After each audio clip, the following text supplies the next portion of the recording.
இந்த உலகின் மகா சக்தியான இந்த பிரபஞ்சத்தை வணங்குகிறேன்.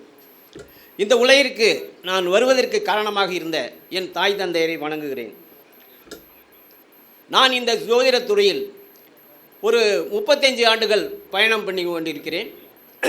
நான் ஒரு மத்திய அரசாங்க பணியில் இருந்தபோது 90ல் நான் மதுரை யூனிவர்சிட்டி அஸ்ட்ராலஜி படித்தது எதுக்குன்னா ஜோதிடம் பார்க்குறதுக்கோ அது வழியாக ஏதாவது கிடைக்கணும் அப்படி இல்லை, ஜோதிடம் உண்மையா பொய்யா அப்படின்னு தெரிஞ்சுக்க கொள்வதற்காக படித்தேன். நான் ஒரு ஆன்மீகத்துக்கு எதிராக இன்னும் சொல்ல கம்யூனிஸ்ட் அப்படின்னு சொன்னால் உங்களுக்கு தெரிஞ்சு போயிடும் அவங்க எப்படி இருப்பாங்கன்ட்டு. அந்த தொழிற்சாலையில் பணியாற்றும் போது கம்யூனிஸ்ட் கட்சியில் இணைந்து தொழிற்சங்கத்தில் இணைந்து பணியாற்றும் போது கம்யூனிஸ்டாக தெரியும், நிறைய ஆராய்ச்சி படிச்சுக்கிட்டே இருப்பாங்க, புத்தகங்கள் நிறையா படிச்சுக்கிட்டே இருப்பாங்க, அறிவை சேகரித்து கொண்டே இருப்பார்கள். என்ன என்று உலகத்தில் என்ன நடக்கிறது, உலகம் முழுக்க என்ன நடக்கிறது, இங்கே என்ன நடக்குது எல்லாம் தெரிஞ்சுக்கணும்.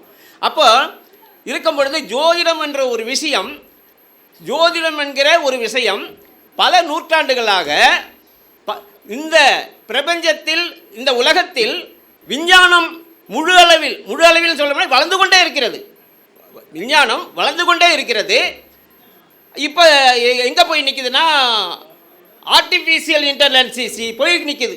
அதாவது ஒரு மனித மூளை என்ன சிந்திக்குமோ அதை தாண்டி சிந்திக்கிற அளவுக்கு இன்னைக்கு டெக்னாலஜி வளர்ந்து போய் நிற்கிறது. இவ்வளவும் வளர்ந்தும் கூட, இவ்வளவு விஞ்ஞானம் வளர்ந்தும் கூட இந்த ஜோதிடத்தை ஒரு துளி கூட, ஒரு அணு கூட அசைக்க முடியவில்லை. அந்த இடத்துல ஜோதிடம் நிற்குதுல்ல, அப்ப என்ன ஏன் இங்க இருக்குது இதுக்குள்ள? என்ன எல்லாருமே அப் டு பாட்டம் சாதாரண அன்றாடம் கூலி வேலை செய்யக்கூடியவர்களும் ஜோதிடத்திட்ட போறாங்க. ஒரு அரசு ஊழியராக இருக்க நடுநிலையாக இருக்கிறவங்களும் ஜோதிடர் நோக்கி வர்றாங்க. டாப் லெவலில் இருக்கிற முதலமைச்சர்லேருந்து இன்னும் ஜனாதிபதி கூட எடுத்துக்கலாம், அவர்களும் அவருடைய திருமணம் சார்ந்த விஷயம் வரும்பொழுது ஜோதிடத்தை எடுத்துக்கிட்டு எங்கே வர்றாங்க? ஜோதிடர்கிட்ட வர்றாங்க. அப்போ என்ன சார் இருக்குதுங்க, ஏதோ ஒரு விஷயம் இருக்கதானே செய்கிறது. இந்த விஞ்ஞானம் வளர்ந்தும் கூட இதை அழிக்க முடியவில்லை, தொட முடியவில்லை. தொட முடியுதா யாராவது? முடியலைங்க.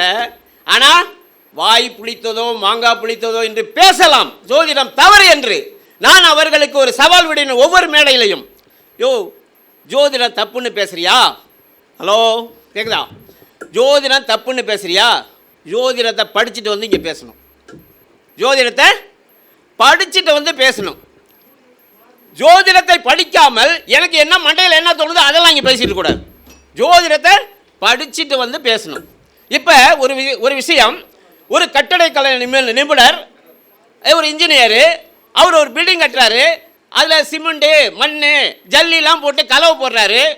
அதை பற்றி ஒன்றுமே தெரியாதவன் ஒரு வழியில் போகிறவன், என்ன எப்படி கலவை போடுற, இதை இப்படி பண்ணியிருக்கலான்னு சொன்னால் ஏற்றுக்குவோமா? ஏண்டா அடிமுட்டாலே, உனக்கு என்ன தெரியுங்க? எத்தனை சட்டி மண் போடணும், எத்தனை சட்டி சிமெண்ட்டு போடணும், எத்தனை சட்டி ஜல்லி போடணுன்னு இன்ஜினியர் ரேஷியோ போட்டு வச்சுருக்காரு, அதை போட்டுக்கிட்டு இருக்காரு. உனக்கு ஒன்றுமே தெரியாது, நீ இப்படி பார்த்துட்டு என்ன இது எப்படி போட்டுக்கிட்டு இருக்கான்னா அவனை என்ன என்று சொல்வீர்கள் நீங்கள்? அவன் என்னங்க சொல்லணும்? அவனை அடிமுட்டாள்னு சொல்லுவான். அப்படி அடிமுட்டாளான நிறைய நண்பர்கள் இன்னைக்கு ஜோதிடத்தை எதிர்த்து பேசிக்கிட்டு இருக்கிறான். அவனுக்கு ஒன்றுமே தெரியாதுங்க. நான் என்ன சொல்லுவேன்னா, தெரிஞ்சுக்கிட்டு வா. ஏன் தெரிஞ்சுக்கிட்டு வான்னு சொல்கிறேன் தெரியுமா? நான் தெரிஞ்சுக்க போனதால் ஜோதிடர் ஆகிட்டேன். தெரிஞ்சுக்க போனதால் நான் படிக்க போகும்போது என்ன நினைத்து கொண்டு சென்றேன் என்றால், இருங்கடா ஒன்றை வச்சுக்கிறேன், கட்டம் போட்டு என்ன ஊரை ஏமாத்துறீங்களா? படிச்சுட்டு வரேன்டா, யூனிவர்சிட்டியில் படிச்சுட்டு வரேன்டா. நான் எந்த ஜோதிடத்தையும் போய் கற்றுக்கல. ஏன்? ஜோதிடருக்கு கொஞ்சம் தான் அவர் கொஞ்சம் தெரிஞ்சு வச்சுருப்பார், அதில் 2 அவர் வச்சுக்குவார், முழுசாக சொல்லிக் கொடுக்க மாட்டார். இதெல்லாம் நம்ம பாரம்பரியம். நான் ஒரு மருந்து கையில் வச்சுக்குவேன்னு ஒரு 2 விஷயத்தை அவர் மறைச்சிடுவார். அப்போ யூனிவர்சிட்டியில் சிலபஸ் இருக்குமா? அது எல்லாருக்கும் பொதுவாக வச்சுருப்பாங்க. அப்போ அங்கே போய் படித்தா என்னன்னு தெரிஞ்சுக்கலான்னு படிக்க போனவன் தான் இப்போ இன்றைக்கி எங்கே நிற்கிற ஜோதிட கருத்தங்கத்தில் திரு ஜெயசூரிய நாராயணன் ஐயா அவர்களை மேடைக்கு அழைக்கிறோம். அப்போ நான் என்ன சொல்கிறேன்னா, ஜோதிடத்தை மறுத்து பேசுங்க, உரிமை இருக்குது. பெரிய தத்துவ ஞானி என்ன சொன்னார்? நீ சொல்கிற ஒவ்வொரு கருத்தையும் மறுத்து பேசுவதற்கு எனக்கு உரிமை உண்டுன்னு சொன்னார் பிளாட்டோ. அந்த உரிமை உண்டு, பேசு. ஆனால் எப்படி பேசணும்? பாயிண்ட் டு பாயிண்ட் பேசணும், பாயிண்ட் டு பாயிண்ட் பேசணும். சும்மா அப்படியே போகிற போக்கில் ஒன்று சொல்கிறது, இந்த பக்கம் போகும்போது ஒன்று சொல்கிறது, அப்படி இல்லைடா, வாடா படிச்சுட்டு வா. அட்லீஸ்ட்டு ஏதாவது ஒரு குருநாதர்கிட்ட ஒரு யூனிவர்சிட்டியில் போய் ஒரு 6 மாதம் 1 வருஷம் படிச்சுட்டு வந்து ஜோதிடம் தப்புன்னு பேச சொல்கிறேங்க. ஒரு நாளும் பேச முடியாது. ஜோதிடம் உன்னை விழுங்கு விடும். ஏன்னா அப்படிப்பட்ட ஒரு துறை இது. நான் சொல்கிறேன் சார், ஒரு இன்ஜினியரிங் எத்தனை வருஷ கல்வி? 4 வருஷத்தில் இன்ஜினியர் முடிச்சுட்டு வந்தானோ நான் பிஇ இன்ஜினியர், மெக்கானிக்கல் இன்ஜினியர் போட்டுக்கிறானா இல்லையா, சிவில் இன்ஜினியர் போட்டுக்கிறானா இல்லையா, டாக்டர் எத்தனை வருஷம்? 4 வருஷம் எம்பிபிஎஸ், இன்னும் 1 வருஷம் முடிச்சுட்டு வந்து எம்பிபிஎஸ்னு போட்டுட்டு உட்காந்துடுறான். இது மாதிரி எத்தனையோ துறைகளை சொல்லலாம். யாராவது நான் சவால் விட்டு சொல்கிறேன், எந்த எவ்வளோ பெரிய ஜோதிடராக இருக்கட்டும், நான் ஜோதிடத்தை படித்து முடிச்சிட்டேன் அப்படின்னு சொல்கிறதுக்கு யாராவது ஒரு நபர் உண்டா? ஏய், நீ ஐஏஎஸ் முடிக்கலாம், எம்பிபிஎஸ் முடிக்கலாம், டாக்டர் முடிக்கலாம், ஜோதிடர் முடிக்க முடியாதுடா. ஜோதிடர் முடிக்க முடியாது. படித்து கொண்டே இருக்க வேண்டும், அப்டேட் ஆகிட்டே இருக்க வேண்டும். ஜோதிடம் மிகப்பெரிய கடல்னு எல்லாரும் நம்ம சொல்லிக்கிட்டு இருக்கோம். இருக்குமா? அதில் என்ன பிரச்சனைனா, இப்போ நிறையா வேறு நண்பர் கூட என்ன லக்கணம், விவாக லக்கணம் ஐயா ஒன்று, இது மாதிரி புதிய கருத்துக்கள் வந்துக்கிட்டே இருக்குது. அப்போ இந்த ஜோதிடர்களுக்கே ஒரு குழப்பம். என்னன்னு நம்ம ஒரு விஷயம் சொல்லிக்கிட்டு இருக்கோம், இவர் ஒரு விஷயம் சொல்கிறாரு, அவர் ஒரு விஷயம் சொல்கிறாருன்னா, கடலில் இப்போ கடல் தானே ஜோதிடம். ஜோதிடம் கடலாக இல்லையா சார்? கடலில் நம்ம எல்லாம் மீன் பிடிக்க போகிறோம். அவர் கொண்டாலும் ஒரு மீன் பட்டுருச்சு, இது வரைக்கும் பார்த்ததில்ல, அந்த மீன் பிடிச்சா நான் அந்த மீனை பிடிச்சிட்டு சொல்ல தானே செய்வார். கடலில் இது வரைக்கும் கடலில் யுத்தம் தான் இருக்குன்னு யாராவது சொல்லியிருக்காங்களா? சொல்ல முடியுமா? முடியாதுங்க. கடவுள் பறந்து விரிந்து கிடக்கு, அவ்வளோ ஆழமாகவும் இருக்குது. ஏதோ போகிறவன் 2 மீனை பிடிச்சிட்டு வர்றான், அதை பார்க்குறான். புதுசாக ஒன்று பார்த்தோன்னா அவன் நான் பார்த்துறேன்யா இதுன்னு சொல்லும் போது ஏற்றுக்கிட்டு தானே ஆகணும். அப்போ புதிய விஷயங்கள் வருமா வராதா? புதிய விஷயங்கள் வரும். நமக்கு நான் பழைய விஷயத்தில் நான் பார்த்தது 4 மீன் தான் பார்த்துருக்கேன். அவன் புது மீனை ஒன்று பிடிச்சிட்டான்றான். எப்பா நீ பார்த்தியா, பிடிச்சியா? அப்பா சரிப்பா நான் இது வரைக்கும் பார்த்தது இல்லையா. அப்படி தான் மனோநிலை வர வேண்டும் ஒழிய நீ என்னடா புதுசு சொல்கிற அப்படின்னு சொல்லலாமா? சொல்லக்கூடாது. ஏன்னா கடலின் ஆழம் அதிகம், அகலமும் அதிகம். அதில் உள் என்ன இருக்குங்கிறது யாருக்குமே புரியாது. அப்படி ஜோதிடமும் பெரிய கடல். அதனால் இதில் ஆழம் காண முடியாது. அந்த வகையில் நானும் பாரம்பரிய முறையில் 25 ஆண்டுகள் 90ல் நான் அஸ்ட்ராலஜி டிப்ளமா முடித்தேன். படிக்க ஆரம்பித்தோன்னா என்ன செய்வோம்? படிக்க ஆரம்பித்தோன்னே ரூல்லாம் பொருந்துதான்னு செக் பண்ணுவோம். அப்படி தானே செய்வோம், எல்லாருக்கும் அதுதானே வேலை. அப்போ நான் நான் ரிவர்ஸில் இருந்தாலும் எங்கேருந்து ரிவர்ஸு போயிட்டேன். அதாவது கடவுள் நம்பிக்கை இல்லை, ஜோதிடம் தப்பு, எல்லாம் தப்புன்ட்டு ரிவர்ஸில் போயிட்டுருக்கேன். அங்கே போய் நின்றுக்கிட்டு ஜோதிடத்தை படிக்க ஆரம்பித்து அப்புறம் போய் தூசு தட்டி என் ஜாதகம் குடும்ப அந்த நோட்டெல்லாம் தூக்கிட்டு வந்து இதெல்லாம் சரியானு பார்த்தா எல்லாம் பொருந்துது. என்னடா அது எல்லாமே பொருந்தது, கல்யாணம் பொருந்தது, குழந்தை பிறந்தது பொருந்தது, வேலை கிடைச்சது பொருந்தது, எல்லாமே தசாபுத்தி கரெக்டாக இருக்குது. இது என்னம்மா உண்மையாக இருக்கும் போல் இருக்குது அப்படின்ட்டு உள்ளே போய் நான் பணியாற்ற இடத்துல என்னோட சேர்ந்த ஒரு 200 பேர் பணியாற்ற ஒரு இடம். அங்கே குழந்தை இல்லாதவன் இருப்பான் தானே, கல்யாணம் ஆகாதவன் இருப்பான் தானே, இதெல்லாம் கொண்டா டைவர்ஸ் ஆனவன் இருப்பான் தானே, அவன் ஜாதகத்தெல்லாம் வாங்கி ஆராய்ச்சி பண்ணான். எல்லாம் உண்மையாக இருக்குது. அப்போ என்ன பண்ணேன், நான் வீராவேசம் பேசியவன், ஜோதிடர்களை உண்டு இல்லைன்னு ஆக்கணும் அப்படின்னு பேசியவன். இவ்வளவுக்கும் பார்த்தீங்கன்னா என்னுடைய பாரம்பரியம் ஜோதிட பாரம்பரியத்தில் வந்தவன், அந்த இனத்தில் இருந்து வந்தவன், இனதுரோகி என்று அறியப்பட்டவன். ஏன்னா ஜோதிடத்தை பற்றி பேசினா அவன் கடுப்பாவான்ல சார், இவெல்லாம் எதுக்கு நம்ம இதில் பிறந்தானே தெரியலன்னு. அதாவது இனத்தை விட்டு விலக்கி வைக்கணும், ஊரை விட்டு விலக்கி வைக்கணும், அவனை நமக்கு எதிராகவே பேசுகிறான் அப்படின்னு அறியப்பட்டவன். இன்றைக்கி எங்கே நின்றுட்டு பேசிகிட்டு இருக்கேன்? ஜோதிட துறையில் நின்று பேசிக்கிட்டு இருக்கேன்.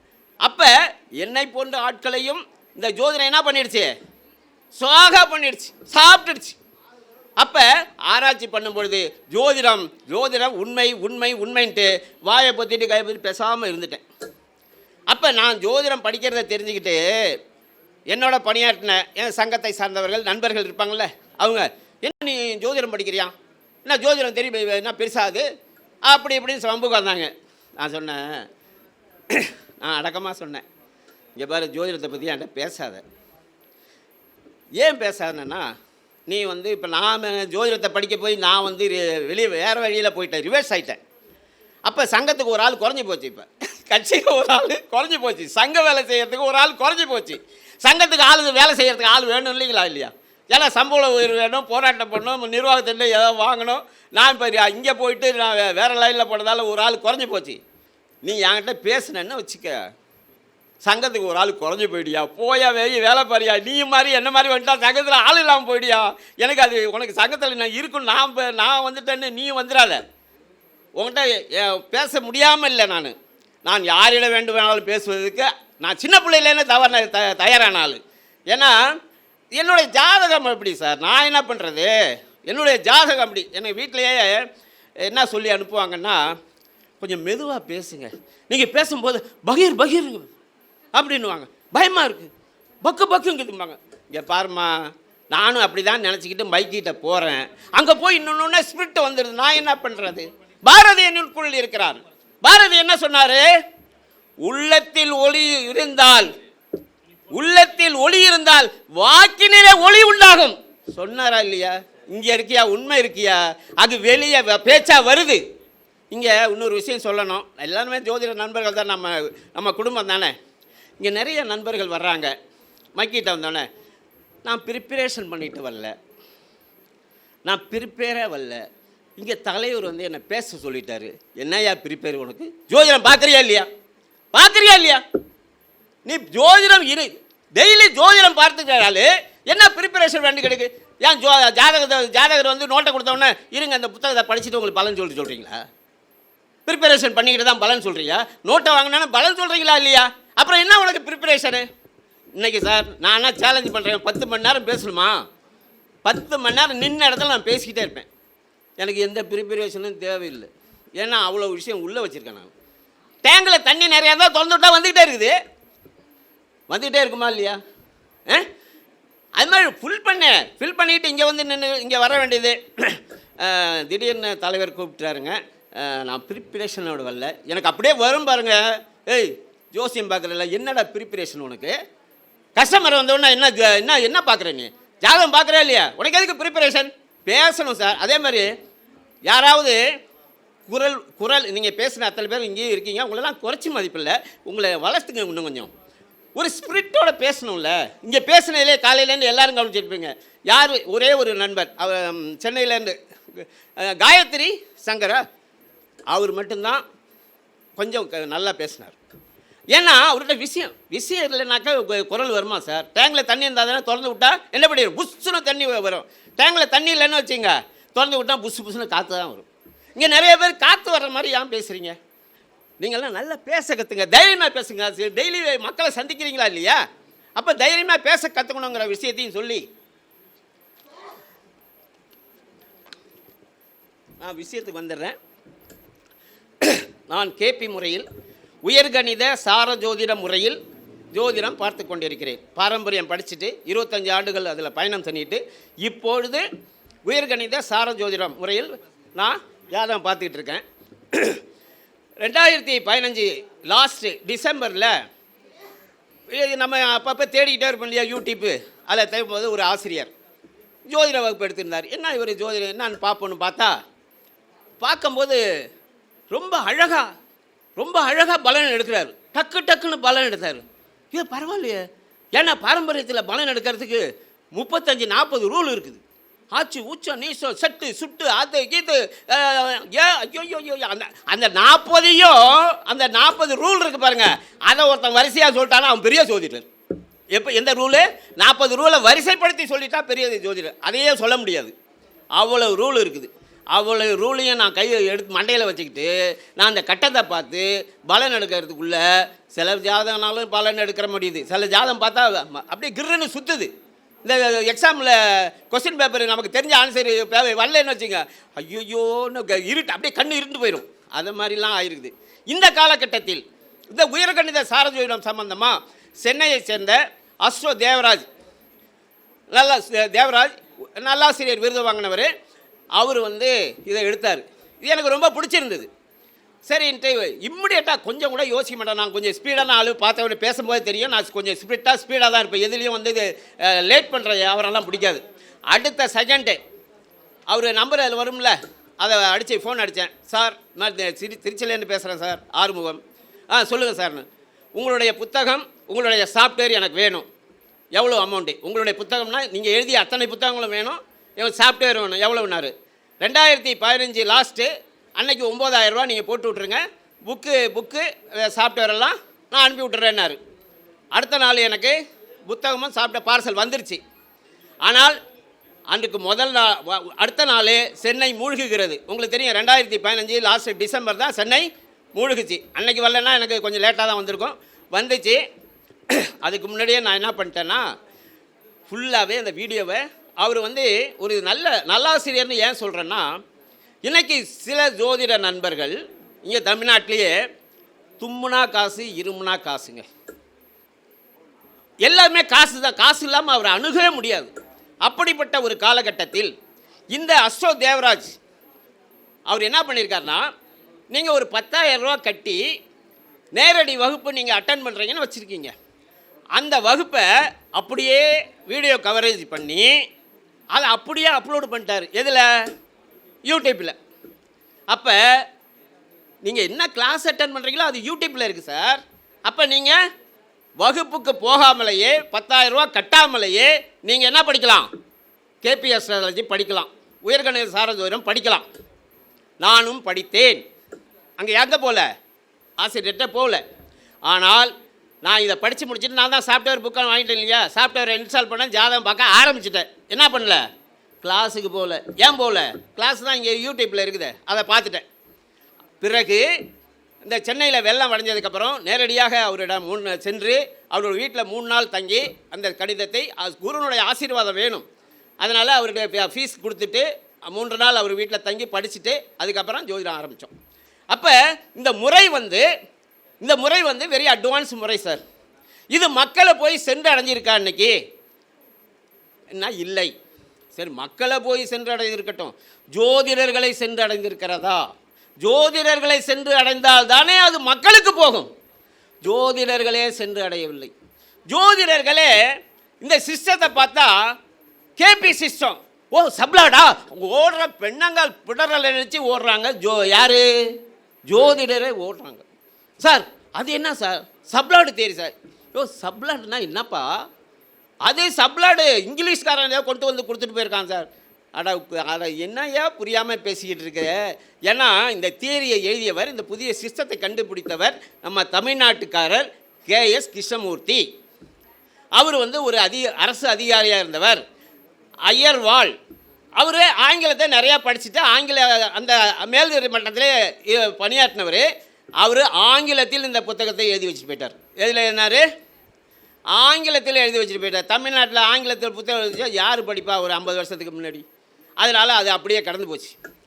அவர் சப்ளாடு தியரின்னு சொன்னார். சப்ளாடுன்னா வேறு ஒன்றும் இல்லைங்க. சப்ளாடுனா என்ன நினைக்கிறீங்க? யாராவது சொல்லுங்கள் பார்க்கலாம். சப்ளாடுனா சப்ளாடுனா ஒன்றுமே கிடையாது. அதாவது லாடுன்னா நட்சத்திரம் தெரியும் உங்களுக்கு எல்லாருக்குமே, நட்சத்திரம் தெரியும் தானே? நட்சத்திரம் எதை குறிக்கிறது? தசாவை குறிக்கிறது. தசை வந்து நட்சத்திரம் தானே தசை. அஸ்வினி நட்சத்திரம் கேது தசை, பரணி நட்சத்திரம் சுக்கிர தசை. இது எல்லாருக்கும் தெரியும் தானே? அப்போ ஒரு தசையில் எத்தனை புத்திகள் இருக்கிறது? எத்தனை புத்திகள் சார் இருக்கு? 9 புத்திகள் இருக்கு. ஒரு தசை என்பது நட்சத்திரம், அதில் 9 புத்திகள் இருக்கிறது. அதை நம்ம புத்தின்னு சொல்கிறோம். அதை தான் சார் அவர் சப்ளாடுன்னார். 9 சப்ளாடுன்னார். ஒரு நட்சத்திரம் எத்தனை சப்ளாடு இருக்கு? 9 சப்ளாடுன்ட்டார். ஏன்னா அவர் ஆங்கிலம் படித்ததான் ஆங்கிலத்தில் சப்ளாடுன்னு சொன்ன ஒரு தப்பு தான் இன்னை வரைக்கும் மக்கள்கிட்ட போய் சேரவே இல்லை. இந்த விஷயத்தை யாரும் மக்களுக்கு கிளாரிட்டியாக சொல்லலை. இப்போ சப்ளாடு என்பது என்ன? புத்திநாதன் சார். இப்போ இங்கே லக்ன புள்ளியை பற்றி நண்பர்கள் நிறைய பேசுனாங்க. இப்போ லக்ன புள்ளியை பற்றி நிறைய நண்பர்கள் இன்றைக்கி ரொம்ப முக்கியம் சார். எது? லக்ன புள்ளி ரொம்ப முக்கியம் சார். அது என்னன்னு பார்த்து அதை பார்க்கணும் சார். ரைட்டு, சந்தோஷம். லக்ன புள்ளி முக்கியம். இப்போ இங்கே யாரெல்லாம் ஜோதிடம் நோட்டு போட்டு எழுதி கொடுக்குற யாராவது ஜோதிடர்கள் இருக்கீங்களா? நோட்டு போட்டு அந்த அம்மா கை தூக்குறாங்க. இன்னும் சில இருப்பீங்க நோட்டு எழுதி கொடுக்கறது. நோட்டில் 9 கிரகங்கள் ஏமா நோட்டில் 9 கிரகங்களுக்கும் சாரம் எழுதுறீங்களா? எழுதுறீங்க. லக்ன சாரம் எழுதுறீங்களா? எழுதுறீங்க. 2ஆம் இடத்துக்கு சாரம் எழுதுறீங்களா? எழுதுறீங்களா? இல்லை. அப்போ 2ஆம் இடம் வந்து ஒரு முக்கியமான இடம் இல்லையா? குடும்பஸ்தானம், உன்னுடைய பொருளாதார ஸ்தானம், உன்னுடைய ஆரம்ப கல்வி ஸ்தானம், குடும்பம், வாக்கு, தனம், கல்வி அத்தனையும் 2ஆம் பாவம். அதை தெருவில் விட்டுடுறத அதனுடைய சாரம் என்னன்னு பார்க்க மாட்டீங்களா? பார்க்கணுமா வேணாமா? பார்க்கணுமா வேணாமா சார்? 3ஆம் இடம் தைரியம், வீரியம், முயற்சி அங்கே தானே இருக்குது. தகவல் தொடர்பு அங்கே தானே இருக்குது. அந்த பாவம் சகோதர ஸ்தானம் அங்கே தானே இருக்குது. அதுக்கு சாரம் பார்க்க வேணாமா? 4ஆம் பாவம் அம்மா, வண்டி, வாகனம் எல்லாம் 4ஆம் பாவத்தில் இருக்குது. அதுக்கு சாரம் என்னன்னு, அந்த புள்ளி என்னன்னு பார்க்க வேண்டாமா? அப்போ இந்த 12 பாவங்களுக்கும் சாரம் பார்க்க வேண்டுமா வேண்டாமா? நீங்கள் தான் சொல்லணும். இப்போ ஆனால் எங்கள் சார ஜோதிடம் கேபி 12 பாவங்களுக்கும் புள்ளி கண்டுபிடிக்கிற சாரம் இருக்கிறது. கண்டுபிடிச்சி தான் பலன் சொல்கிறோம். இந்த பலனை வந்து ரைட்டாக தப்பாங்கய்யா. நீங்கள் லக்ன பாவம் சிறப்பு, அதுக்கு மட்டும் சாரம் பார்ப்போம், லக்ன புள்ளி பார்ப்போம்னு சொல்கிறீங்க. நான் 12 பாவத்துக்கும் புள்ளி பார்க்குறேன், சாரம் பார்க்குறேன். அப்போ யா முறை தவறா ரைட்டா? உங்கள் முறை ரைட்டா? நாங்கள் அப்போ பார்க்குறது தப்பா? இப்போ சரிதானே. லக்ன புள்ளிக்கு ஒரு சிறப்பு அந்தஸ்து இருக்குது, ஒத்துக்கிறேன் நான். ஏன்னா இது ஒரு ரயில் பெட்டின்னு வச்சுக்கோங்க. 12 பாவமும் ஒரு ரயில் பெட்டி. அப்போ இன்ஜின் எது? லக்ன புள்ளி இன்ஜினு. அப்போ இன்ஜின் நல்லா இருந்தால் அந்த 11 பெட்டியும் இழுத்துக்கிட்டு கிளம்பிடும். ஒரு பெட்டி கோளாறாக இருந்தாலும் சரி, ஏதோ ஒரு சக்கரை இப்படி போனாலும் இன்ஜின் கரெக்டாக இருந்தால் இழுத்துக்கிட்டு போயிடும். அப்போ லக்ன புள்ளியை பார்க்கணும். லக்ன புள்ளிக்கு ஒரு சிறப்பு தன்மை உண்டு, அதில் மாற்று கருத்தே இல்லை. நான் என்ன சொல்கிறேன்னா, இந்த 11 பாவங்களுக்கும் என்ன பார்க்கணும்? சாரம் பார்க்க வேண்டும். 11 பாவம் புள்ளி எப்படி அமைஞ்சிருக்குன்னு பார்க்க வேண்டும். அதை தான் சார் பார்க்குறோம் நாங்கள். அப்போ ஒரு பாவத்தை, லக்ன பாவத்தை மட்டுமே வைத்துக்கொண்டு பலன் சொல்லுவதே சிறப்பாக பலன் சொல்கிறாங்கன்னா, மற்ற 11 பாவங்களையும் இணைத்து 12 பாவங்களுக்கும் சாரம் பார்த்து சோதித்து அதனுடைய சிறப்புத்தன்மை உணர்ந்து பலன் சொல்லும் போது நான் எங்கே பின்னாடி போயிடுவேன்? உங்களை விட முன்னாடி நிற்பனா நிற்க மாட்டானா? அங்கே தான் சார் ஜோதிடம் இந்த இடத்துல கேபி சிஸ்டம் நிற்கிது. சரி சார், இவ்வளவு நீங்கள் உங்கள்கிட்ட ஒரு கேள்வி வரும். என்ன கேள்வி? இவ்வளவு சிறப்பு வாய்ந்த ஒரு சிஸ்டம், இந்த சிஸ்டம் கண்டுபிடிச்சி கிட்டத்தட்ட 100 ஆண்டுகள் கூட ஆயிருக்கும்.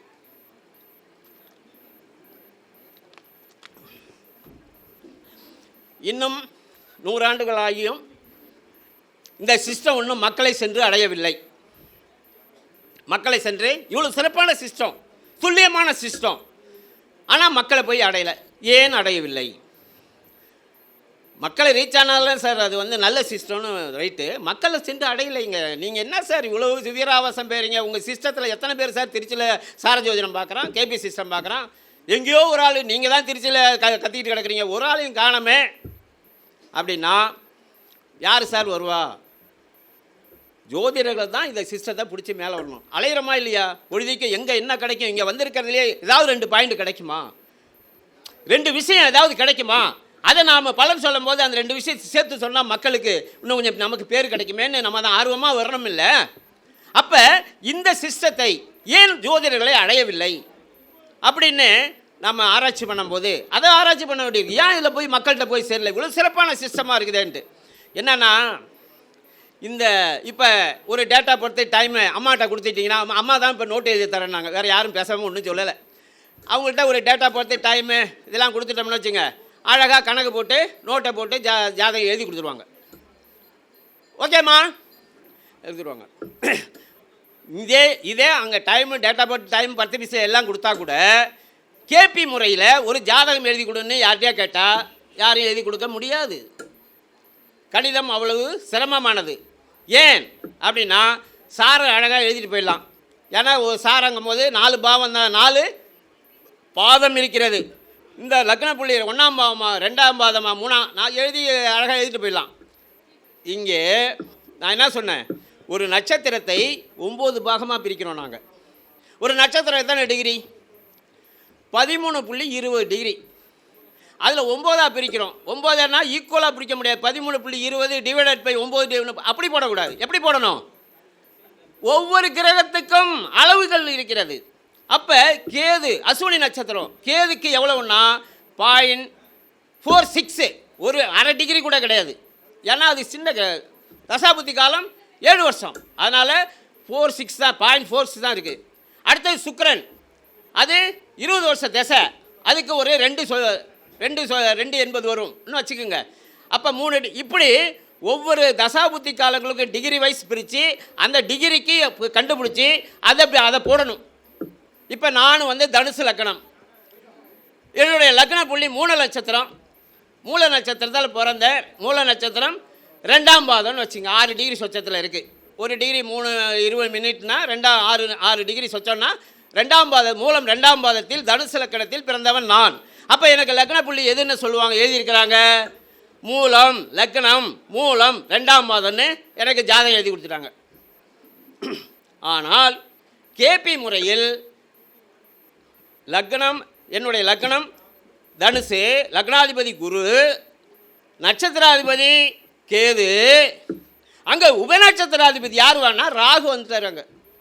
அப்போ அங்கே அந்த குருவுடைய தன்மையும் என்னிடம் இருக்கும். அது பொதுவானது. ஒரு லக்னம் 2 மணி நேரம், அவன் மூலத்தில் பிறந்தாலும் லக்னம் தனுசு தான், புராணத்தில் பிறந்தாலும் தனுசு தான், உத்திராடம் 1ஆம் பாதத்தில் பிறந்தாலும் தனுசு தான். அவ்வளவு பேருக்கும் என்ன இருக்கும்? குருவுடைய அம்சம் இருக்கும்.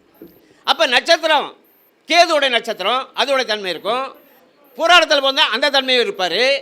அங்கே சூரியனுடைய உத்திராடத்தில் அது இருக்கும்.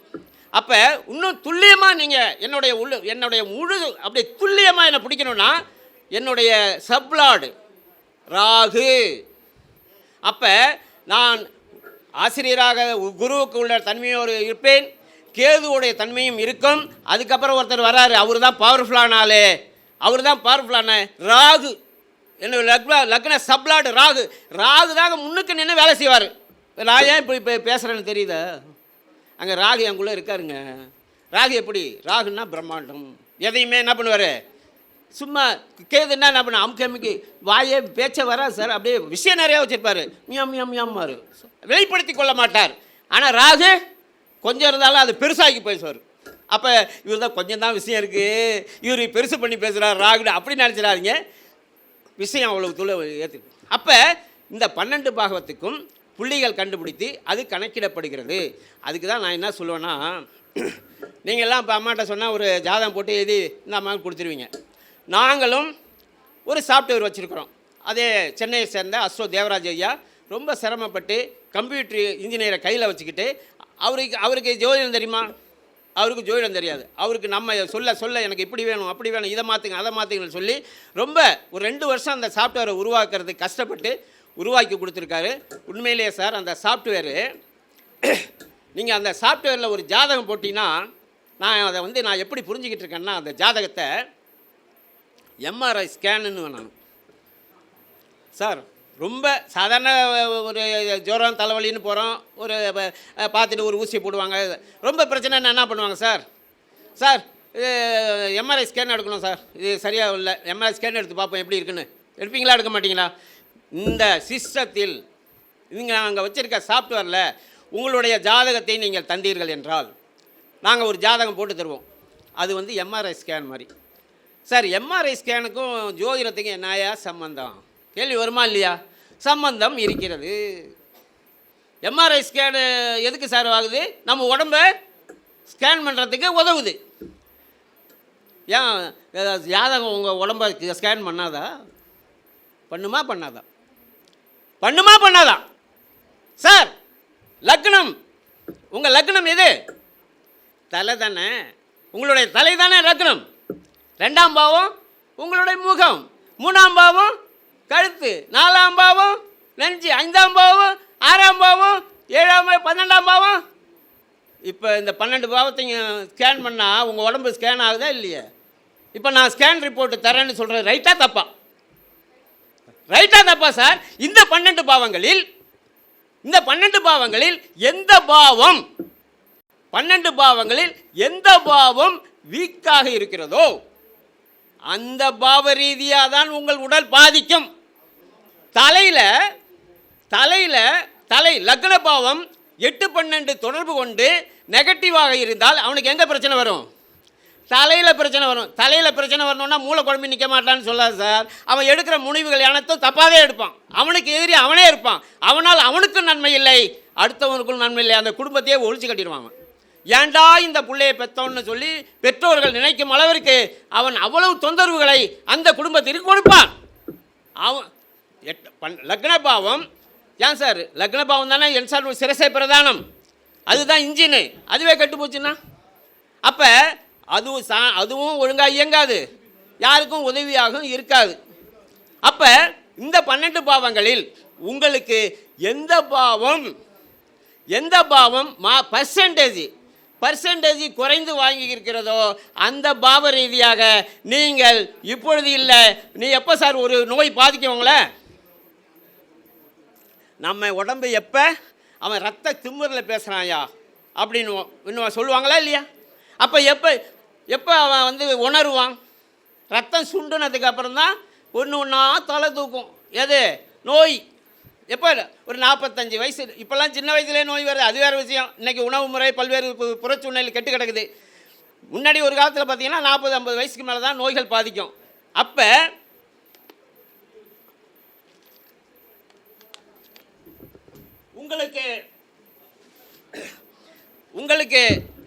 உங்கள் ஜாதகத்தில் எந்த பாவம் கெட்டு கிடக்கிறதோ, கெடுதலாக இருக்கிறதோ அந்த பாவ ரீதியாக நீங்கள் ஹாஸ்பிட்டலுக்கு போய் ட்ரீட்மெண்ட் எடுக்க போகிறீங்க, ஆப்ரேஷன் பண்ண, அது சீரியஸ் பர்சன்டேஜ் இருக்குது அதுக்கு.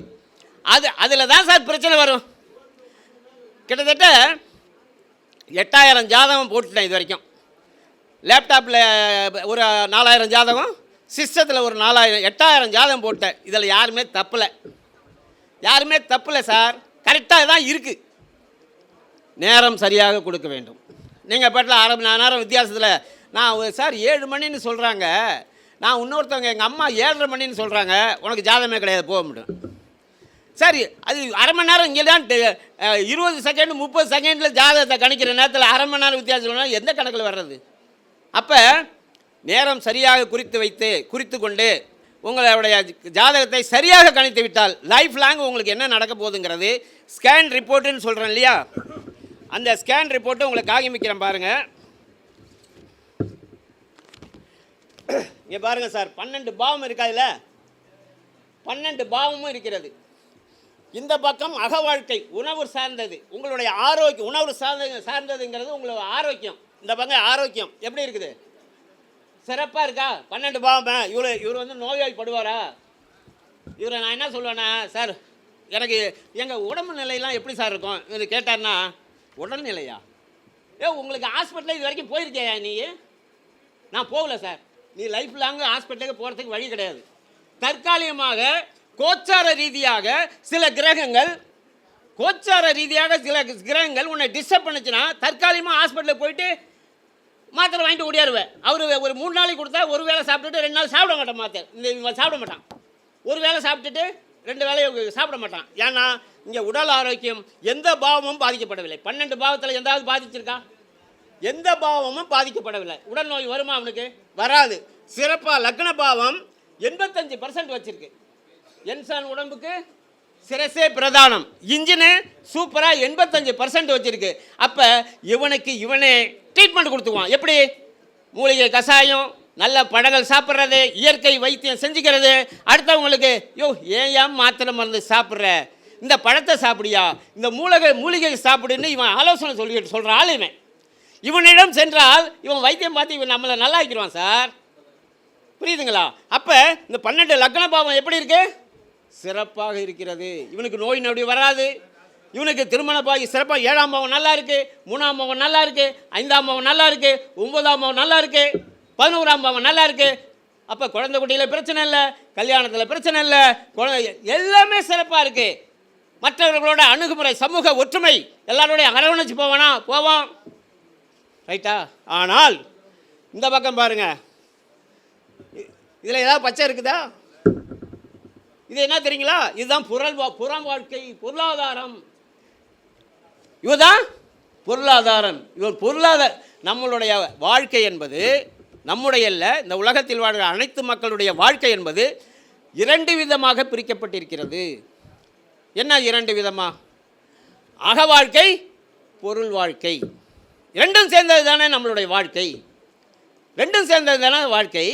அப்போ இவருக்கு அக வாழ்க்கை சிறப்பாக இருக்குது, ஆனால் பொருள் வாழ்க்கை சுமாராக தான் இருக்குது. அப்போ இவர் அதிகமான சம்பாதிக்கிறதுக்கு ஆசைப்படலாமா? இவர் ஆசைப்பட்டார்னா தெரியாமல் போய் எங்கேயாவது ஒரு இன்வெஸ்ட்மெண்ட் கொடுக்கறது, அந்த தொழில் செய்ய போகிறேன்னு போனால் என்ன ஆயிடுவார்? இருக்கிறதையும் விட்டுட்டு வந்துடுவார். அப்போ இது ஸ்கேன் ரிப்போர்ட்டு சார். இது நீங்கள் என்ன பண்ணுவீங்க? நீங்கள் அப்போ பொருளாதார முயற்சியில் ஈடுபடக்கூடாது. மிகவும் வீக்கானது 4ஆம் பாவம். இவருக்கு வீடு இருக்காது சார். இவருக்கு 4ஆம் பாவம் 10% வச்சுருக்கு. இவர் சொந்த வீடு இருக்குமா? வாங்குவாரா? சொந்த வீடு வாங்க மாட்டார், வாடகை வீட்டில் தான் இருந்தாகணும். அப்படி தான் இருக்கும். அப்போ மூதாதையர்கள் ஏதாவது வீடு வச்சுருந்தாங்க, சொத்து வச்சுருக்காங்கன்னா இவர் என்ன பண்ணுவார்? அதையும் காலி பண்ணிடுவார், விற்றுப்பிடுவார். ஏன்னா சொத்து ஆகும் இங்கே பர்சன்டேஜ்.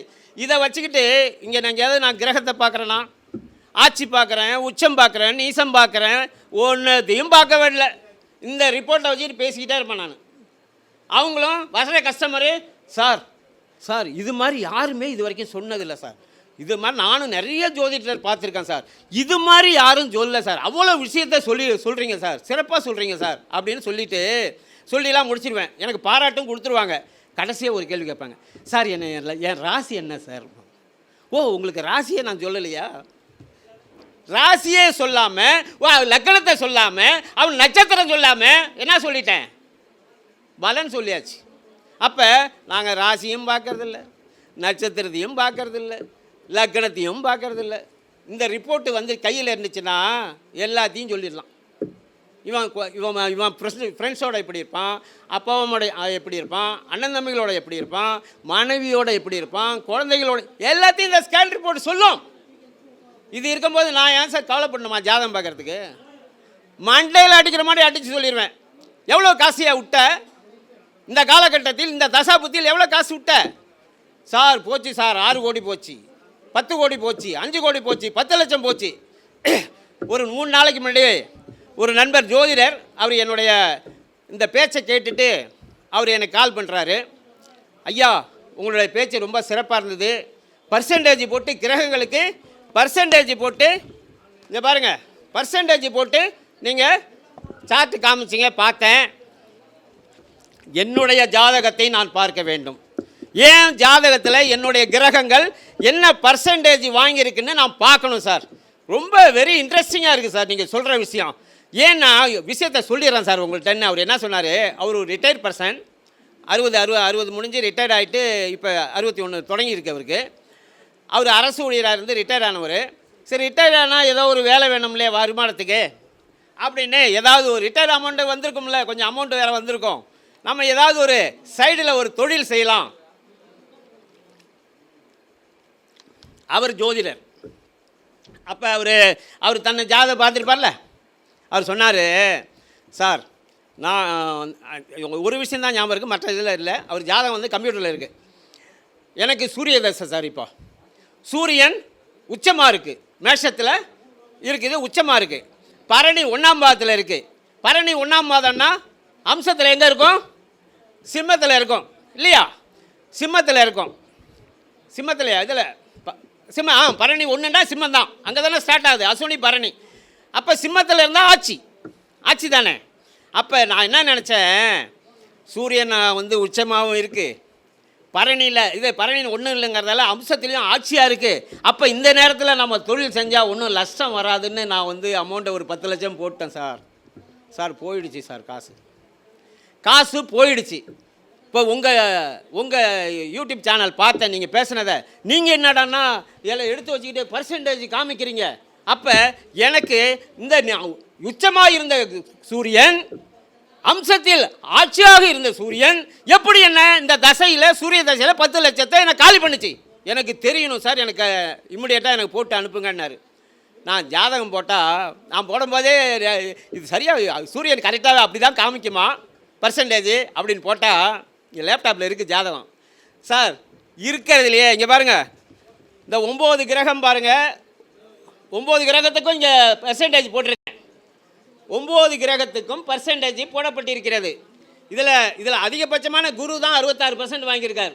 மற்ற கிரகங்கள் 45, 44, குரு 66, செவ்வாய் 45, சுக்கிரன் 44, கேது 40, ராகு 40, புதன் 40, சந்திரன் 40, சனி 35, சூரியன் 10. சூரியன் 10. அப்போ சூரியன் பொருளாதாரத்தை தருவாரா? பொருளாதாரத்தை தருவாரா? பொருளாதாரத்தை பிடுங்கி விடுவாரா? பொருளாதாரத்தை பிடுங்கி விட்டுருவார். பிடுங்கி விட்டார், 10 லட்சம் போச்சு. அவர் அசந்து போயிட்டார். சார் நீங்கள் நான் மேடையில் பேசும்போது நினச்சேன், இவர் வேற போய் எதையோ வச்சுக்கிட்டு அள்ளி விட்றாரு, ஆவேசமாக பேசுகிறாரு, இது உண்மையாக இருக்குமேன்னு போட்டால் என் மண்டையிலேயே அடித்து என்ன போட்டீங்க, சாட்டை அனுப்பிட்டீங்க சார். இது உங்களை முன்னாடியே பார்த்துருந்தேன்னா, இது முன்னாடியே தெரிஞ்சிருந்தா எனக்கு 10 லட்சம் மிச்சம் பண்ணியிருப்பேன் சார். அதுக்கு தான் சொல்கிறது, இது ஸ்கேன் ரிப்போர்ட், சாதாரண கட்டம் கிடையாது, கட்டம் கிடையாது. நான் உங்கள்கிட்ட உண்மையிலேயே ரொம்ப தாழ்மையான ஒரு வேண்டுகோள் வைக்கிறேன் சார். இதை போடுன்னா உங்கள்கிட்ட என்ன வேணும்? சாஃப்ட்வேர் வேணும். சாஃப்ட்வேரு இன்னைய டேட்டில் 13,500 ரூபா. சாஃப்ட்வேர் வாங்கினா மட்டும் போட்டுற முடியுமா? லேப்டாப் வேணும். இது செல்லில் ஒர்க் பண்ணாது. லேப்டாப்பு ஒரு குறைஞ்சப்போ செகண்ட் ஹேண்டில் வாங்கினாலும் ஒரு 25,000 22,000 20,000 ரூபாய்க்கு வாங்கணும். அப்போ 30,000 ரூபா செலவு பண்ணால் தான் நீங்கள் இதை போட முடியும். நான் என்ன சொல்கிறேன், ஒரு பைசா செலவு பண்ண வேண்டாம். நீங்கள் என்ன பண்ண வேணாம், ஒரு பைசா கூட செலவு பண்ண வேண்டாம். இந்த ஸ்கேன் ரிப்போர்ட்டு நான் தரேன் உங்களுக்கு. ஏன்னா என்கிட்ட என்ன இருக்குது, சாஃப்ட்வேரும் இருக்குது, லேப்டாப்பும் இருக்குது, எல்லாமே இருக்குது, விஷயமும் எனக்கு தெரிஞ்சிருக்குது. உங்களுடைய date of birth, time, birth place ரொம்ப முக்கியம். உங்கள் பேர், அப்பா பேர், அம்மா பேர். ஒரு ஜாதகம்னா அப்பா பேர் அம்மா பேர்லாம் போட்டால் தானே ஒரு தன்மையாக இருக்கும். அப்பா பேர், அம்மா பேர், உங்கள் பேர், உங்களுடைய date of birth, time, birth place, இதை போட்டால் போதும். கூடுதலாக நான் ஒரு விஷயம் கேட்குறது உண்டு, உங்களுடைய படிப்பு என்ன? உங்களுடைய படிப்பு என்னன்னா, ஒருத்தர் எனக்கு ஜாதகம் போட்டு கொடுங்கன்ட்டு நீட்டுக்கு எழுதுகிறாரு படிப்பை. என்ன எழுதுகிறாரு? பிஏ, எம்ஏ, எம்எஸ்சி, பிஹெச்டி அப்படி போய் எழுதுவார். சரி, இவ்வளவு படிச்சிருக்காரு, ஜாதகம் போடுவோம், ஜாதகம் சிறப்பாக இருக்குன்னா இப்போ இவர் போட்டால் கரெக்டு. இவர் எப்படி இருக்கு? எல்லா கிரகமும் அகம் சார்ந்த விஷயம் சப்போர்ட்டாக இருக்குது, படிப்புக்கு சாதகமாக இருக்குது. 2 கிரகங்களை குரு சனியை தவிர மற்ற எல்லா கிரகங்களும் சாதகமாக இருக்குது. இது மாதிரி ஜாதகம் உங்களுக்கு படிச்சிருக்கேன்னு சொன்னால் சிறப்பு. அந்த ஜாதகத்தில் அப்படி இல்லை. அவருக்கு நானும் பார்க்குறேன் இல்லை. ஆனால் இவர் என்ன பண்ணியிருக்காரு, நீட்டுக்கு பட்டம் போட்டிருக்காரு. எனக்கு சந்தேகம் வந்துடுச்சு. நான் ஃபோன் பண்ணி கேட்டேன், சார் இவ்வளோ பட்டங்கள் படிச்சிருக்கிறீங்க, ஆனால் உங்கள் ஜாதகம் அதுக்கு சரியாக வரல, என்ன நடந்தது அப்படின்னா, சார் நான் ஒரே ஒரு டிகிரி மட்டும்தான் சார் காலேஜில் படித்தேன், அதுவும் அரியர்ஸ் வச்சு தான் பாஸ் பண்ணேன். அதுக்கப்புறம் அதை கரஸில் அப்படி இப்படின்னு படித்து பிஹெச்டி எது தெரியுங்களா? ஜோதிடத்தில் பிஹெச்டி. அந்த பிஹெச்டிலாம் இங்கே கணக்கில் சேராது. ஏன் சார் சேராது? ஜோதிடத்தில் பிஹெச்டினா சேர்த்துக்க மாட்டீங்களா? ஐயா சேர்த்துக்க மாட்டேயா. உனக்கு ஜோதிடத்தில் பிஹெச்டி கொடுக்க வேண்டும் என்றால் கொடுக்கறதுக்கு அவனுக்கு தகுதி இருக்கிறது.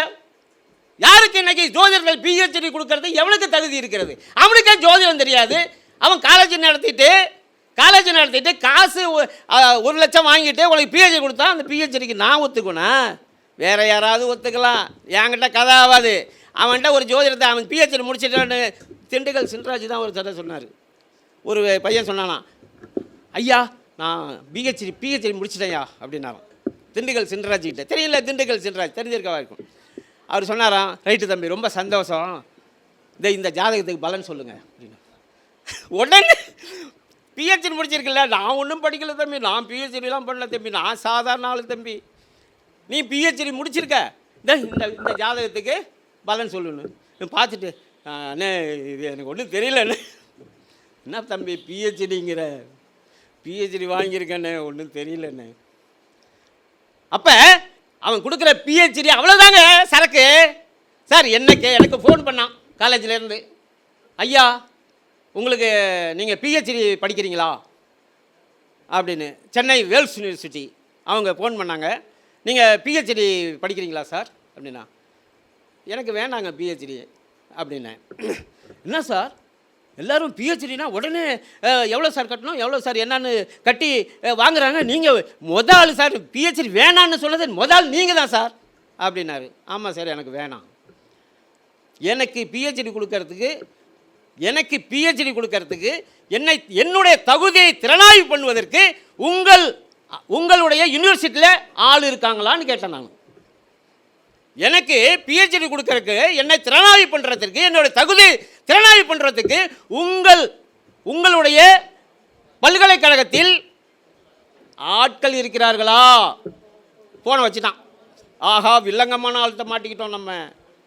எனக்கு பிஹெச்டி தேவையில்லை சார், மக்கள் எனக்கு பிஹெச்டி கொடுக்கணும், மக்கள் எனக்கு என்னை அங்கீகரிக்க வேண்டும், நான் சொல்லுகிற பலனை அவர்கள் அங்கீகரிக்க வேண்டும், அதுதான் எனக்கு பிஹெச்டி. இவன் யார் பிஹெச்டி கொடுக்கறதுக்கு? இவன் காசு கொடுத்தா போதும், இவன் பிஹெச்டி கொடுத்துருவான். அதை வாங்கி நானும் பிஹெச்டின்னு போட்டுக்கிட்டு இங்கே மானம் கட்டு போவோம். இங்கே மானம் போகுது சார். நிறைய பேர் பிஹெச்டிக்காரன் அவனை கரிச்சு கொட்டுறானுங்க, அவனுக்கு ஒன்றுமே தெரியல. பிஹெச்டின்னு சொன்னோன்னா நான் அவன்கிட்ட ஜாதகம் பார்க்க போனேன்.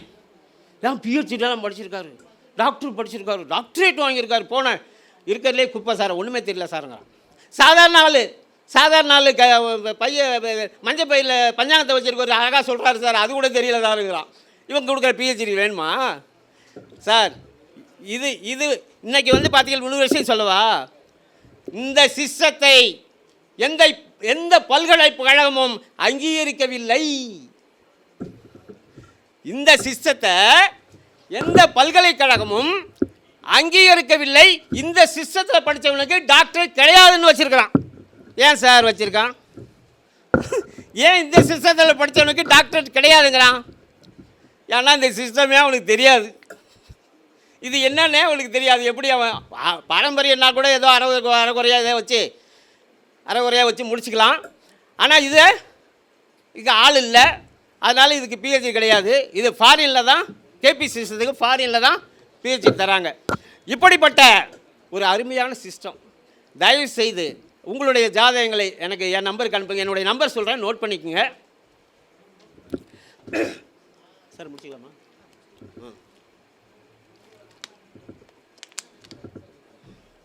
என்னுடைய பெயர் ஏபி ஆறுமுகம்.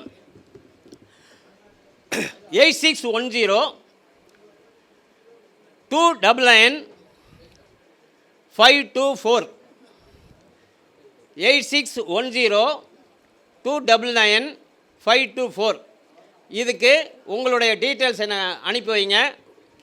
ஒரு நாள் 2 நாளில் உங்களுக்கு நான் பிடிஎஃப் அனுப்பி வைக்கிறேன், நீங்கள் பாருங்கள். இது வச்சுக்கிறது நல்லது. Life long. ஒரு நிமிஷம். எல்லாமே இங்கே இருக்குது. இவன் இங்கே என்ன பண்ணுவான்னு இங்கே இருக்குது. இங்கே பாருங்கள், ஏதாவது சிறப்பாக இருக்கா? ஏதாவது ஒன்று நாளும் சிறப்பாக இருக்கா? இவன் ஒரு வேலையும் உருப்படியாக செய்ய மாட்டான். பொருளாதாரத்துக்கு சிரமப்பட்டுக்கிட்டே இருப்பான். பார்த்த உடனே சொல்லலாம். ஒரே ஒரு விஷயத்தை இன்னைக்கு காலையிலிருந்து திருமணம் சம்பந்தமாக இங்கே பேசப்பட்டது. திருமண பொருத்தமும் இதை ஒன்றே சொல்லி முடிச்சிடறேன். இந்த திருமண பொருத்தத்தையும் இந்த முறையில் திருமண பொருத்தம் பார்த்தா என்ன நடக்கும் அப்படின்னா, ஒரு திருமண பொருத்தம் என்ன சார், ஒரு ஆணும் பெண்ணையும் இணைப்பது. அப்போ ஆணுக்கு ஒரு ஜாதகம் இருக்குது, பொண்ணுக்கு ஒரு ஜாதகம் இருக்குது. அது 2 ஜாதகத்தையும் எங்களுக்கு இதே சாஃப்ட்வேரில் திருமண பொருத்தம் ஒரு ஆப்ஷன் இருக்குது. நீ ஒரு ஆண் ஜாதகத்தையும் பெண் ஜாதகத்தையும் செலக்ட் பண்ணி மேரேஜ் மேட்சிங் இன்னும் ஒரு ஆப்ஷன் இருக்குது. அதை கிளிக் பண்ணிங்கன்னா இப்படி ஒரு ரிப்போர்ட் வரும், ஸ்கேன் ரிப்போர்ட்டு. இப்படி ஒரு ரிப்போர்ட் வரும். இந்த ரிப்போர்ட்டில் பார்த்தீங்கன்னா சார், நீங்கள் ஒரு திருமண பொருத்தம் எடுக்கிறதுக்கு எவ்வளோ சிரமப்படுறது. இன்றைக்கி மிகப்பெரிய ஜோதிடர்கள்லாம் தோற்று போகிற இடம் திருமண பொருத்தமாக இருக்கிறது. மிகப்பெரிய ஜோதிடராக இருக்கான், திருமண பொருத்தத்தில் தோற்று போகிறான். ஒரு வாரத்துக்கு முன்னாடி ஒரு நண்பர் சென்னையிலேருந்து எனக்கு தொலைபேசியில் பேசினார். சொல்கிறாரு, நான் சொன்னேன், சார் யார் சார் 1 வருஷம் கூட ஆகலை, 3 மாதம் ஆகுது கல்யாணம் ஆகி, டைவர்ஸு கேஸு கோர்ட்டுக்கு போயிடுச்சு. சார் இதுக்கு யார் திருமணம் பொருத்தம் போட்டது அப்படின்னு கேட்டேன். சார் அது பேர் சொல்லக்கூடாது சார் அப்படின்னு. இல்லை பேரெலாம் சொல்லுவாங்க, யாருன்னு தெரிஞ்சுக்கலாம் சார், நான் என்ன இதை போய் நான் சொல்லவா போகிறேன் அப்படின்னு. மதுரையில் மிகப்பெரிய ஜோதிடர் ஒரு இன்ஸ்டியூட்டே நடத்துகிறார். என்ன நடத்துகிறாரு? ஜோதிட இன்ஸ்டியூட் நடத்துகிறார். அவர் ஆயிரக்கணக்கான மாணவர்கள் சொல்லிக் கொடுக்குறார். அவர் பெரிய ஆளுன்னு நினச்சி அவர்கிட்ட பொருத்தம் போட்ட 3 மாதத்தில் டைவர்ஸுக்கு போயிடுச்சுங்கிறாரு. சார் பொருத்தம் போட்டது தப்பு. இந்த நேரத்தில் தசாபுத்தி இருவருக்கும் சரியில்லை.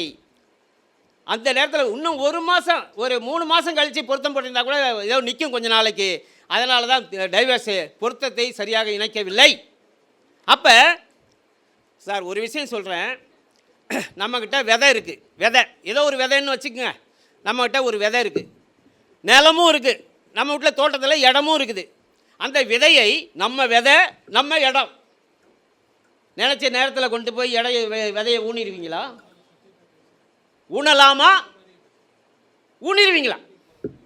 ஏயா ஒரு விதைய நிலத்தில் ஊனறதுக்கு காலம் பார்க்குறல்ல, விதைய ஊனறதுக்கு காலம் பார்க்குறீல்ல. இப்போ ஊன மே ஜூனில் கீழையும் கொதிக்குது மேலேயும் கொதிக்குது, பூமியே சூடாகி கிடக்குது. தோண்டுனா கொதிக்குது பூமி, மேலே சுட்டு எரிக்குது வெயில். ஏன் விதை ஏன் நிலம்? நான் ஊனுவேன். ஊனு செடி முளைக்குமா? அது தண்ணி ஊற்றுற 3 நாளில் அது என்ன பண்ணும்? முளைச்சிடும். அது இயற்கை விதி. இலை விடுறதுக்குள்ளே காஞ்சி போயிடும். அப்போ ஒரு விதை அது செடியாக மரமாக வளர்ந்து விருட்சமாக வளர்ந்து உங்களுக்கு பலம் தரணும் என்றால் காலம் பார்க்கிறையே. நான் என்ன கேட்குறேன்னா, பல ஆயிரங்கால பயிர்னு சொன்ன இந்த திருமணத்திற்கு காலம் பார்க்க வேண்டாமா? காலம் பார்க்க வேண்டாமா? என்ன தசாபுத்தி நடக்குது? கோச்சாரத்தில் என்ன கிரகங்கள் போகுது? கோச்சாரத்தை நம்பி கல்யாணம் பண்ணலாமா? கோச்சாரம் தற்காலிக பலனை தரும். குரு ஒரு கட்டத்தில் 1 வருஷம் தானே இருப்பார். குரு பார்வை வந்துடுச்சு, குரு பார்வை வந்துடுச்சு, வந்துருச்சு போயிடுச்சு. 1 வருஷத்தில் உன்னை யாரு காப்பாற்றுவா? யாரா காப்பாற்றுவா? குரு பார்வை வந்துடுச்சு, வியாழன் நோக்கம் வந்துடுச்சு, கிழிச்சுது. என்ன கிழிச்சுது? காலி ஆயிடுவேன். நடு தெருவில் நிற்குது பல குடும்பங்கள். உணர வேண்டும். இதை பார்க்கக்கூடிய ஜோதிடர்களும் இதை உணர்ந்து பேச வேண்டும். பொதுமக்களும் தயவு செய்து பொதுமக்களுக்கு என்னுடைய பாதம் பணிந்து கேட்டுக்கொள்கிறேன். திருமண விஷயத்தில் உங்களுடைய சந்ததி, நீங்கள் ஆசையாக உருவாக்கின சந்ததி, அது அவர்கள் பல்கி பெருக வேண்டும். அவங்களுக்கு சரியான நீங்கள் படிக்க வச்சிங்க, எல்லாம் பார்த்து செஞ்சீங்க. இந்த திருமணத்தில் அவசரப்படாதீங்க, தயவு செய்து அவசரப்படாதீர்கள். காலம் வரட்டும், காத்திருங்கள். வயசாகிடுச்சு. ஒரு பையன் அங்கேருந்து சென்னையிலேருந்து கால் பண்ணுறாரு, சார் எனக்கு ஜாதகம் வேணும், பொண்ணு பார்க்கணும் சார். நான் கேட்டேன், நான் என்ன கேட்பேன்? டீட்டெயில் கேட்டு கல்வியை கேட்பேன் இல்லையா? தம்பி என்ன படிச்சிங்க என்ன கேட்டேன். சார் நான் 10th தான் சார் படித்தேன். என்ன அப்படியா? அப்போ உன்னுடைய ஆரம்ப கால தசா புத்தி ரெட்டப்படையாக இருக்கும், 8 12 இருக்கும், அதனால தான் படிக்க முடியல. சரி அனுப்பு பார்க்குறேன் அப்படின்னு போட்டால் அதான் வருது. ஒரு 10வது படிக்கணும்னா 15 வயசு, 15 வயசுக்கு மேலே போகலன்னா அதுக்கு மேலே வந்த தசை படிக்கிறதுக்கு சப்போர்ட் பண்ணல, அவன் அதோட நிறுத்திட்டான். முடிஞ்சு போச்சு. கரெக்டாக வந்துருச்சு ஜாதகம். ஜாதகத்தை பார்க்கும்போதே அவன்கிட்ட ஒரு கேள்வி கேட்டேன். இவனுக்கு இளமையில் திருமணம் இல்லைன்னு எனக்கு தெரிஞ்சு போச்சு.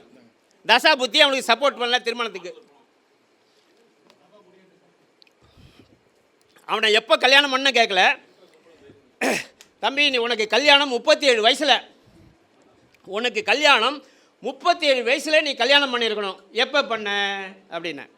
சார் வயசு கொஞ்சம் கூடவே போகுதுன்னு 33 வயசில் கல்யாணம் பண்ணிட்டேன் சார். நான் அடுத்த பதில் என்ன தெரியுங்களா? இப்போ டைவர்ஸான்னு கேட்டேன். அடுத்த கேள்வி சார், ஏன்னா இங்கே என்ன வச்சுருக்கேன் நான், இங்கே ஸ்கேன் ரிப்போர்ட் இருக்குது என்கிட்ட. அடுத்த பதில், அடுத்த கேள்வியே டைவர்ஸான்னு கேட்டேன். ஆமாம் சார்ன்ட்டான். இவ்வளவுக்கும் 2 குழந்தைகள் பிறந்திருக்கிறது. சில நேரத்தில் குழந்தை பிறந்துன்னா அந்த குழந்தை ஜாதகம் சப்போர்ட் பண்ணி வாழ்க்கையை கொஞ்சம் சரி பண்ணி தரும். 2 குழந்தை பிறந்ததுக்கு பிறகும் அவனுக்கு தொடர்ந்து வந்த தசா புத்தி நெகட்டிவாக இருந்ததால் டைவர்ஸ் பண்ணிட்டான். அவன் 37 வயசு கல்யாணம் பண்ணியிருந்தா டைவர்ஸு கிடையாது, குடும்பம் கண்டினியூவாக போகும். அவன் 33லேயே பண்ணதால் அடுத்து வந்த தசா புத்திகள் சப்போர்ட் பண்ண டைவர்ஸு. அடுத்த கேள்வி, சார் நான் 2வது கல்யாணம் பண்ணலாமா? உனக்கு 2வது கல்யாணம் கிடையாது, 3வது கல்யாணம் கிடையாது, உனக்கு ஒரே கல்யாணம் தான். நீ பண்ணது தப்பு பண்ணியிருக்க. ஏன்னா இன்னும் அடுத்த ஒரு 3 வருஷம் வெயிட் பண்ணு, 3 வருஷம் வெயிட் பண்ணு. அந்த குழந்தை அதே ஒய்ஃபை கூட்டிகிட்டு வந்து குடும்பம் நடத்து. இப்போ கூப்பிட்டு வராத, வரமாட்டாங்க. இப்போ உனக்கு யோகமும் இல்லை, அவங்க அங்கேயே நல்லா இருக்கட்டும், உன்கிட்ட வந்தால் பிரச்சனை தான் இருக்கும், நீ வராத அங்கேயே இருக்கட்டும்ட்டேன். அப்போ இவ்வளவு துல்லியமாக ஸ்கேன் ரிப்போர்ட் எடுக்க முடியுது. அப்போ எங்கே சார் அந்த இதில் பாருங்க, எங்கே அந்த திருமணத்துக்கு படம் திருமணம் இங்கே பாருங்க. இதில் எப்படி பார்க்குறோன்னா பார்த்தீங்கன்னா, இதில் சார் இது பொருத்தம் இல்லைன்ட்டேன் நான், இது பொருத்த முடியாதுன்னு சொல்லிட்டேன். இது மாதிரி திக்கா ஒரு பேப்பர் இருந்துச்சு. இதில் ஆண் 53 மார்க் வாங்குறாரு சார். இதில் ஆண் எவ்வளோ 200க்கு 53 மார்க் வாங்குறாரு. 200க்கு 53. அப்போ 100க்கு எவ்வளோ சார்? 100க்கு 26 மார்க் இல்லையா? 100க்கு 26 மார்க் பாஸா ஃபெயிலா? ஃபெயிலு. அப்போ இங்கே பையன் ஃபெயிலு. பொண்ணு எவ்வளோ தெரியுங்களா? 200க்கு 112, 56 மார்க்கு, கிட்டத்தட்ட பாஸு. அப்போ இதை பொருத்தலாமா? பொருத்தக்கூடாது சார். நீங்கள் என்னென்னோ போய் இவ்வளோ தலையை சுற்றி என்னென்னோ போட்டு மண்டையை உடைச்சி அதை பார்த்து இதை என்னென்னோ பண்ணி ஒன்றும் இல்லை, எடுத்தவொடனே தெரிஞ்சு போச்சு இது தேராதுன்ட்டு. புரியுதுங்களா? இவ கல்யாணம் ஆகிறதே கஷ்டம். 26 பாஸே பண்ணல, கல்யாணத்துக்கு பாஸே வாங்கலை, பாஸ் மார்க்கே வாங்கலை. அப்போ இவ்வளோ சிறப்பாக இருக்கும் இந்த ரிப்போர்ட்டு. இதில் என்னென்ன எடுக்கிறோம் பாருங்கள். ஏழாம் பாவம் திருமண பொருத்தக்கு 7ஆம் பாவம் வேணுமா இல்லையா? 7ஆம் பாவம் சார்ந்த பொருத்தம் 40 மார்க்குக்கு 10 மார்க் வாங்குறான். 7ஆம் பாவம் பொருத்தம் எவ்வளோ இருக்குது? 40க்கு 10. சுக்கிரன் செவ்வாய் முக்கியம் இல்லை, ஹார்மோன் பிளானட்ஸு. சுக்கிரனும் செவ்வாயும் ஆணாக இருந்தாலும் பெண்ணாக இருந்தாலும் சுக்கிரன் செவ்வாய் நல்லா இருக்கணும். சுக்கிரன் செவ்வாய் கொடுப்பன 40க்கு 18 மார்க்கு, கொஞ்சம் பரவாயில்ல. லக்ன கொடுப்பை ஆரோக்கியம் 15 மார்க்குக்கு 4 மார்க் வாங்குறான். லக்ன கொடுப்பை எவ்வளவு? 15க்கு 4 மார்க்கு. அங்கேயே அவுட்டு சார். லக்னம் சிறப்பாக இருக்கணுமா இல்லையா? லக்னம் 15க்கு 4 மார்க் வாங்கினா எங்கே போகுது? நானாங்க 16, 25% மார்க் வாங்குறேன், அதுவும் அவுட்டு. அடுத்தது 5ஆம் பாவம் புத்திரபாக்கியம் கொடுப்பனை தாம்பத்தியம் புத்திரபாக்கியம் எவ்வளோ மார்க்கு? 15 mark, 5 mark. 11ஆம் பாவம் திருப்தி சந்தோஷம் இதெல்லாம் கொடுக்கறது. 11ஆம் பாவம் மன நிறைவு 10 மார்க்குக்கு 4 மார்க்கு. அடுத்தது நடக்கிற தசா புத்தி, தசா வேலை செய்யணும் இல்லையா? தசா கொடுப்பனை இதை சொல்லிட முடிச்சு. தசா கொடுப்பனை 20க்கு 5 மார்க்கு. நடக்கிற தசா புத்தி இருக்குல்ல, தசா ஒன்று இருக்குது, புத்தி ஒன்று இருக்குது. புத்தி 10 மார்க்கு 4 மார்க்கு. அப்போ நெகட்டிவ் கிரகங்கள் 5 மார்க்கு, அது 14 மார்க் வாங்குது. பாசிட்டிவ் கிரகங்கள் ஒரு 10 மார்க். அவ்வளோதான் அவுட்டு. திருமண பாவம் முடிஞ்சு போச்சு, இந்த பொருத்தம் இல்லை. இவ்வளவு துல்லியமான ஒரு முறை, இதை அனைவரும் தெரிந்து கொள்வது நல்லது. கொஞ்சம் சிரமமாக இருக்கும், ஏன்னா சாஃப்ட்வேர் வாங்கணும், லேப்டாப் வாங்கணும். இன்றைக்கி இன்னும் ஒரு விஷயம் சொல்கிறேன் சார். இங்கே இருக்கிற யாரும் சார் இது சிறப்பாக இருக்குது, நான் கற்றுக்கணும் சார், நான் சாஃப்ட்வேர் வாங்குறதுக்கு ரெடி, லேப்டாப்பு என்கிட்ட இருக்குது, நான் ரெடின்னா என்கிட்ட வாங்க. ரொம்பலாம் சிரமப்பட வேண்டியதில்லை. ஈஸியாக உங்களுக்கு எப்படி ஜாதகம் பார்க்குறது நான் சொல்லிக் கொடுக்கலாம் சார், ஃப்ரீயாக சொல்லி தரேன் சார். என்கிட்ட எனக்கு பைசா கொடுக்க வேண்டாம், நான் சொல்லிக் கொடுக்கறதுக்கு எனக்கு குருதட்சணை வேண்டாம் வேண்டாம் வேண்டாம். எனக்கு ஒரு கேபி சௌதரி உருவாக்குவது தான் என்ன முக்கியமுடைய, எனக்கு காசு முக்கியம் இல்லை சார். ஏற்கனவே பணியாற்றி ஓய்வு பண்ணி பென்ஷன் வாங்கிட்டு இருக்கேன். என் பையன் பேங்கில் ஒர்க் பண்ணி சம்பாதிச்சுக்கிட்டு இருக்கான். நான் ஒன்றுமே பண்ணலாம்னா சுகமாக உட்காந்து சாப்பிட்றதுக்கு எனக்கு யோகம் இருக்குது. அப்படிப்பட்ட ஜாதகம் பேங்கில் ஒர்க் பண்ணுறான் பையன், எனக்கு என்ன கவலை?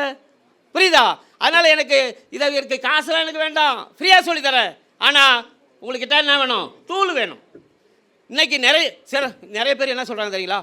நான் படித்தேன் சார், எனக்கு சரியாக வரல சார். நான் கேட்பேன், அடுத்தது சாஃப்ட்வேர் வாங்கினியா, லேப்டாப்பு வாங்கினியா? இல்லை சார். அவனை என்ன சொல்கிறது? எத்தனை பேர் இன்றைக்கி பாக்கெட்டில் டிரைவிங் லைசன்ஸ் வச்சிருக்கிற எத்தனை பேர் பார்க்குறீங்க? சார் நான் டிரைவிங் லைசன்ஸ் வச்சுருக்கேன். கார் வச்சுருக்கியா? இல்லை சார். அது எதுக்கியா டிரைவிங் லைசன்ஸ் எடுத்து கும்பலை போடியா? டிரைவிங் லைசன்ஸ் வச்சு நாக்கு வடிக்கிறதுக்கா? நான் சார ஜோதிடம் படித்தேன், அது சரியாக வரல. எப்படி வர? நீ லைசன்ஸை வாங்கினா கார் ஓட்ட தெரிஞ்சுக்குமா? லைசன்ஸ் வாங்கிட்டு காரை டெய்லி ஓட்டி பார்த்தா என்ன வரும்? நீ காரே ஓட்டல, லைசன்ஸ் இருக்குது, கிழிச்சிது. அது மாதிரி யார் நான் என்னை கேட்ட கேட்பாங்க, சார் நான் ஜோதிடம் எனக்கு சொல்லி தருவீங்களா, நான் வரட்டா, வாங்க. ஆனால் இந்த ரெண்டையும் எடுத்துகிட்டு வரணும். எது ரெண்டையும்? லேப்டாப்பையும் சாஃப்ட்வேரையும் கொண்டு வாயா. நான் உன்னை அடுத்த நாள் இன்னைக்கு கொண்டு வா, நாளைக்கு நீ ஜோதிடம் சொல்ல வைக்கிறேன் நான், ஒரே நாள் தான். ஏன்னா உனக்கு ஏற்கனவே பேஸ் இருக்குது. என்ன இருக்குது? கிரகங்கள் தெரியும், தசாபுத்தி தெரியும், எல்லாம் தெரியும். இங்கே தான் ஒன்றும் இல்லையே, இங்கே ஒன்றும் இல்லையே. படம் இந்த சின்ன பிள்ளைங்களுக்கு கேஜி ஒன்றில் சொல்லி கொடுப்பாங்க. ஆப்பிள், ஆப்பிள் படம் ஒன்று போட்டிருக்குல்ல, ஆப்பிள் இது ஆரல்ஸ். அடுத்த நாள் சொல்லுமா இல்லையா அந்த புள்ள? அது மாதிரி நான் சொல்ல வச்சிருவேன். இதுக்காரும் இன்றைக்கி நிறைய டைம் எடுத்துன்னு நினைக்கிறேன், மன்னிக்கவும். வாய்ப்பு கொடுத்த ரங்கநாச்சியார் ஜோதிடர் சங்கத்திற்கும் தலைவர் அவர்களுக்கும், நம்ம செயலாளர் விஜயகுமார் ஐயா அவர்களுக்கும், ராக்போர்ட் ராஜ், ஜானகிராம் ஐயா அனைவருக்கும் நன்றி கூறி விடைபெறுகிறேன். நன்றி, நன்றி, வணக்கம், வாழ்த்துக்கள், அனைவருக்கும் நன்றி.